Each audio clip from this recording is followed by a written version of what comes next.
നമസ്കാരം സുഹൃത്തുക്കളെ, പുതിയൊരു വീഡിയോയിലേക്ക് എല്ലാവർക്കും സ്വാഗതം. നമ്മൾ ഇന്നിവിടെ ചർച്ച ചെയ്യാൻ പോകുന്ന വിഷയം, നമ്മൾ ഒരാളെ സ്നേഹിച്ച് നമ്മുടെ മനസ്സമാധാനം പോകുന്നത് എപ്പോൾ എന്നതിനെ കുറിച്ചാണ്. ഞാൻ ഈ വീഡിയോയിലൂടെ പറയുന്ന ഈ 6 കാര്യങ്ങൾ കൊണ്ടാണ് ഒരാളെ സ്നേഹിച്ച് നിങ്ങളുടെ മനസ്സമാധാനം തകരുന്നത്. അതിൽ ഒന്നാമത്തെ കാര്യം എന്നത്, ആ വ്യക്തി നിങ്ങളെ പരിഗണിക്കാതിരിക്കുമ്പോഴാണ്, അഥവാ അവോയ്ഡ് ചെയ്യുമ്പോഴാണ്. നിങ്ങൾ സ്നേഹിച്ചിരുന്ന ഒരു വ്യക്തി നിങ്ങളെ പരിഗണിക്കാതിരിക്കുമ്പോൾ, നിങ്ങളെ ഒഴിവാക്കാൻ തുടങ്ങുമ്പോൾ നിങ്ങളുടെ മനസ്സമാധാനം പോകാൻ ഇടയായിത്തീരുന്നു. പിന്നീട് നിങ്ങൾ ഒരു ശോകമായ അവസ്ഥയിൽ എത്തി നിങ്ങളുടെ മനസ്സ് വേദനിക്കാൻ തുടങ്ങുന്നു. ഇത് നിങ്ങൾ മനസ്സിലാക്കിയിരിക്കുക. രണ്ടാമത്തെ കാര്യം എന്ന് പറയുന്നത്, നിങ്ങളെ അവർ ആരുമല്ലാതാക്കുമ്പോൾ. നിങ്ങളെ സ്നേഹിച്ചിരുന്ന ഒരു വ്യക്തി വളരെ അമിതമായി നിങ്ങളെ സ്നേഹിച്ചു. പിന്നീട് കുറച്ചുനാൾ കഴിഞ്ഞപ്പോൾ നിങ്ങളെ ആരും അല്ലാതാക്കുന്നു. നിങ്ങളുടെ കാര്യത്തിൽ ഒരു പരിഗണനയോ ഒരു ശ്രദ്ധയോ ഇല്ല, ഒന്നുമില്ല. നിങ്ങൾ ഒരു കാര്യം പറഞ്ഞാൽ പോലും ശ്രദ്ധിക്കാതെ വരുന്ന അവസ്ഥ.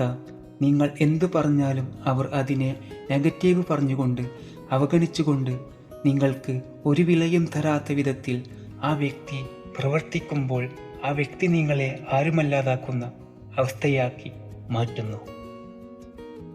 നിങ്ങളെ മനസ്സിനെ അത് വളരെയധികം വേദനിപ്പിക്കും. അതുമൂലം നിങ്ങളുടെ മനസ്സ് തകരും. ഇത് മനസ്സിലാക്കിയിരിക്കുക. മൂന്നാമത്തെ കാര്യം എന്നത്, നിങ്ങൾക്ക് ഒരു വിലയും തരാതെ അവർ നിങ്ങളെ പറ്റിക്കുമ്പോൾ. നിങ്ങൾ ഒരു കാര്യം പറയുകയാണെങ്കിൽ അത് ചിലപ്പോൾ ശ്രദ്ധിക്കും, ചിലപ്പോൾ എല്ലാം ശരിയെന്ന് പറയും. പക്ഷേ അതിനൊരു വിലയും തരുന്നില്ല, അവർ ശ്രദ്ധിക്കുന്നുമില്ല. ഇതൊക്കെ വിട്ടുകളഞ്ഞുകൊണ്ട് അവഗണിച്ചവർ നടക്കുമ്പോൾ നിങ്ങളുടെ മനസ്സമാധാനം നഷ്ടപ്പെടും. ഇത് നിങ്ങൾ മനസ്സിലാക്കിയിരിക്കുക. ഇതുമൂലം മനസ്സ് വേദനിക്കാൻ തുടങ്ങും. നിങ്ങളുടെ മനസ്സമാധാനം പോയിക്കൊണ്ടിരിക്കും. ഉള്ള സ്വസ്ഥതയും എല്ലാം നഷ്ടപ്പെട്ടുകൊണ്ടിരിക്കും. ഈ സ്നേഹബന്ധം മൂലമാണ് ഇങ്ങനെയൊക്കെ സംഭവിച്ചതെന്ന് നിങ്ങൾക്ക് പിന്നീട് മനസ്സിലാക്കാൻ സാധിക്കുന്നതാണ്. പിന്നീട് അങ്ങോട്ട് ഒരു സ്വസ്ഥതയും ഇല്ലാത്ത അവസ്ഥയായി തീരും.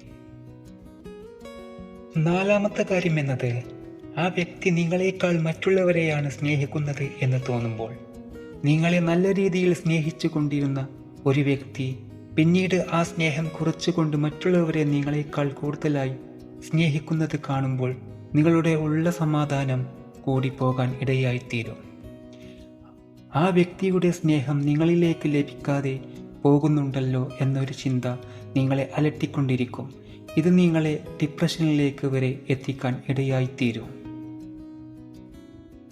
അഞ്ചാമത്തെ കാര്യം എന്നത്, നിങ്ങളെ സ്നേഹിക്കുന്ന ഒരു വ്യക്തിയുടെ സ്നേഹം പിന്നീട് അയാളുടെ സ്നേഹം അഭിനയമായിരുന്നു എന്ന് തോന്നുമ്പോൾ, ആ വ്യക്തിയുടെ ഉള്ളിൽ നിങ്ങളോടുള്ള സ്നേഹം ഇല്ല എന്ന് തോന്നുമ്പോൾ, നിങ്ങളുടെ മനസ്സിനുള്ളിലെ മനസ്സമാധാനം മുഴുവനായി നഷ്ടപ്പെട്ടു. നിങ്ങൾ ഒരു ദുഃഖത്തിൻ്റെ അവസ്ഥയിൽ എത്തിച്ചേരുന്നു. ഇതിൽ പ്രധാനപ്പെട്ട കാര്യമാണ് ആറാമത്തെ കാര്യം, വിശ്വസ്തത ഇല്ലാതെ പ്രവർത്തിക്കുമ്പോൾ. നിങ്ങളുടെ ഹൃദയത്തിലെ, നിങ്ങളുടെ ഉള്ളിലെ മനസ്സ് വല്ലാതെ വിഷമിക്കുന്നു. അതുമൂലം നിങ്ങളുടെ മനസ്സമാധാനം മുഴുവനായും നഷ്ടപ്പെടാൻ സാധ്യതയുണ്ട്. നിങ്ങൾ ദുഃഖം കൊണ്ട് അലയാൻ തുടങ്ങുന്നു. അത് നിങ്ങളെ തന്നെ കൂടുതൽ തകർത്തുകൊണ്ടിരിക്കുന്നു. നിങ്ങൾ വളരെ നന്നായി ആ വ്യക്തിയെ സ്നേഹിച്ചിരുന്നതാണ്, സത്യമായി സ്നേഹിച്ചു കാണും. പക്ഷേ ആ വ്യക്തിയുടെ ഇങ്ങോട്ടുള്ള സമീപനം ഈ വീഡിയോയിൽ പറഞ്ഞ ഈ വിധത്തിലൊക്കെ ആയിത്തീരുന്നു. അതുമൂലം നിങ്ങൾ ദുഃഖിച്ച് തകരാനുള്ള സാഹചര്യം വളരെ കൂടുതലാണ്. നിങ്ങളുടെ ജീവിതം തന്നെ മൊത്തത്തിൽ ഒരു ശോകമായി തീരുന്നു. വിശ്വാസവഞ്ചനയിൽ പെട്ട ഒരു അവസ്ഥയിൽ മാറുന്ന നിങ്ങളും നിങ്ങളുടെ ജീവിതവും.